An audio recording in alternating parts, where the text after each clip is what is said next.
เปิดภาพมุมสูงมวลชนคนรักชาติรวมพลังแผ่นดินปกป้องอธิปไตยม็อบจุดติดแล้ว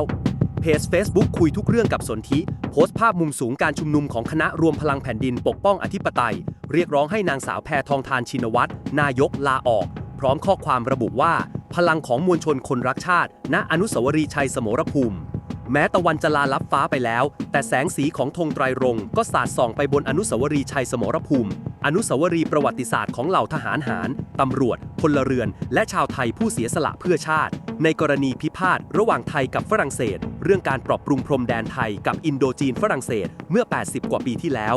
เช่นเดียวกับวันนี้ที่เหล่ามวลชนคนรักชาติก็ไม่ย่อท้อในการรวมพลังแผ่นดินปกป้องอธิปไตยของชาติไทย 28 มิถุนามาแน่